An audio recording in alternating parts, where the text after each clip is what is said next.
Hello प्यारे बच्चों, आज मैं आपके लिए एक साधु और एक चूहे की कहानी लेकर आई हूँ।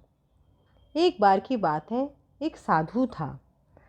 वह नगर में जाकर भिक्षा मांगता और इस प्रकार से अपना जीवन यापन करता था। हर दिन जब साधु भोजन कर लेता तो बचा हुआ भोजन अपने कटोरे में रखकर एक पेड़ पर लटका देता था। इसके बाद अगले दिन वह यह भोजन मजदूरों को दे देता था और मजदूर बदले में उसके रहने की स्थान की सफाई कर देते थे। तभी एक दिन एक चूहा वहां पहुंचा और चूहे ने लटके हुए भिक्षा के कटोरे को देखा। चूहे ने उस कटोरे तक पहुंचने के लिए एक ऊंची छलांग लगाई और उस कटोरे तक पहुंच गया। वहां देखा कि कटोरे में भोजन है तो चूहे ने वहाँ भोजन किया और थोड़ा सा भोजन अपने घर भी ले गया। इस प्रकार अब चूहा हर रात को भोजन का मज़ा लेने लगा। इधर साधु को जब पता चला कि एक चूहा उसका भोजन चोरी कर रहा है तो उसने कटोरे को और ऊंचा लटकाना शुरू करा। फिर भी जब साधु सो जाता तो चूहा किसी न किसी तरीके से भिक्षा के कटोरे तक पहुंच ही जाता और फिर हर दिन ऐसे ही भोजन करता और थोड़ा भोजन अपने घर ले जाता। अंत में साधु ने सोचा कि इस हरकत पर विराम लगाया जाए और इसके लिए साधु ने एक योजना बनाई। जब तक साधु जाग रहा होता था तो वह अपने भिक्षा के कटोरे पर बाँस की छड़ी से प्रहार करता था, जिस आवाज़ को सुनकर चूहा डरकर भाग जाता था। किंतु इधर चूहा भी कम चालाक नहीं था। जब चूहे को लगता कि साधु सो गया है, यानी जब बाँस की छड़ी की आवाज़ नहीं आ रही है, तो पहले की तरह ही भोजन तक पहुंचने का प्रयास करता।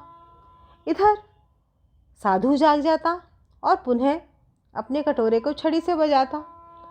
छड़ी की आवाज़ सुनते के साथ ही चूहा पूरी तेज़ी से दौड़ जाता, किंतु थोड़ी देर बाद फिर आ जाता। इसी प्रकार दोनों पूरी रात लड़ते हुए बिताते थे। तभी एक दिन एक भिक्षुक जो साधु का मित्र था साधु से मिलने आया। साधु ने खुलकर उसका स्वागत किया और उसे अपने साथ रहने के लिए कहा। सोने से पहले भिक्षुक और साधु बातें करने लगे, किंतु साधु का पूरा ध्यान बातों में ना होकर चूहे की तरफ ही था और बीच बीच में वो बाँस की छड़ी से भिक्षा के कटोरे पर प्रहार भी कर रहा था। यह देखकर भिक्षुक ने साधु से कहा कि क्या बात है, आपका ध्यान क्या कहीं और है? तो साधु ने कहा कि मित्र, तुम मेरे सबसे प्रिय मित्र हो, लेकिन एक चूहा है जो मुझे बहुत परेशान कर रहा है। मैं अपने भिक्षा के कटोरे को ऊंचे से ऊंचा करता जा रहा हूँ और उस पर छड़ी से प्रहार भी करता जाता हूँ, परंतु चूहा फिर भी किसी न किसी तरीके से वहाँ पहुँच ही जाता है। अब अगले दिन वो भोजन मैं मज़दूरों को नहीं दे पाता, जिसकी वजह से मज़दूर भी इस स्थान की सफाई नहीं कर रहे हैं। ये बात सुनकर भिक्षुक ने पूछा, क्या तुम जानते हो वो चूहा कहाँ रहता है?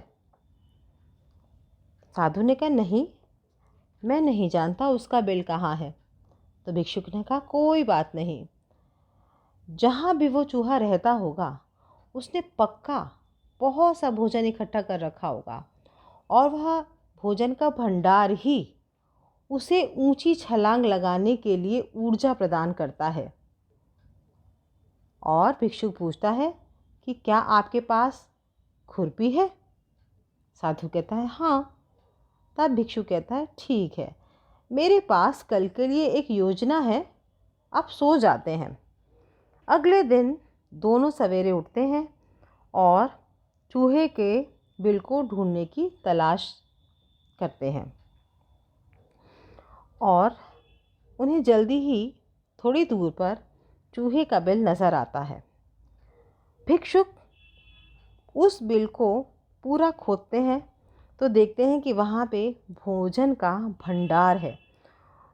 साधु और भिक्षुक दोनों उस भंडार को वहाँ से हटा देते हैं और बिल को पूरा खाली कर देते हैं।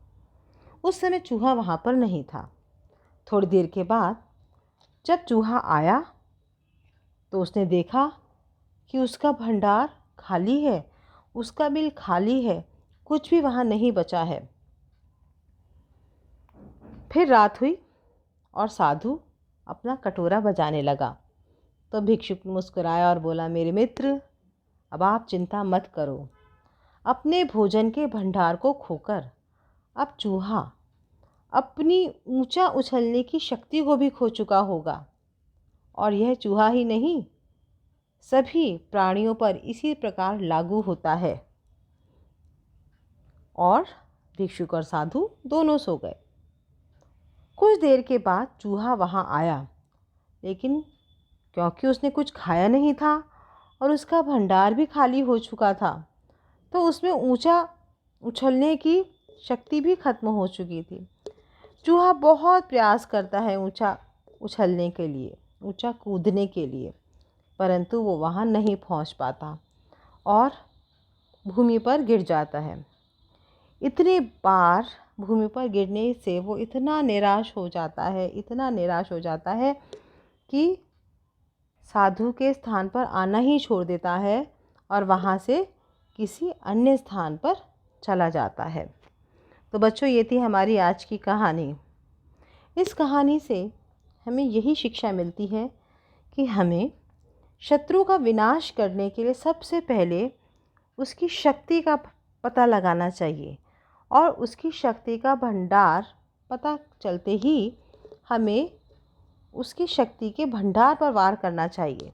अगर हम ऐसा कर पाने में सक्षम होते हैं तो हमारी जीत निश्चित होती है। तो बच्चों, ये थी आज की कहानी। कैसी लगी? अगर अच्छी लगी हो तो लाइक, शेयर और सब्सक्राइब करें।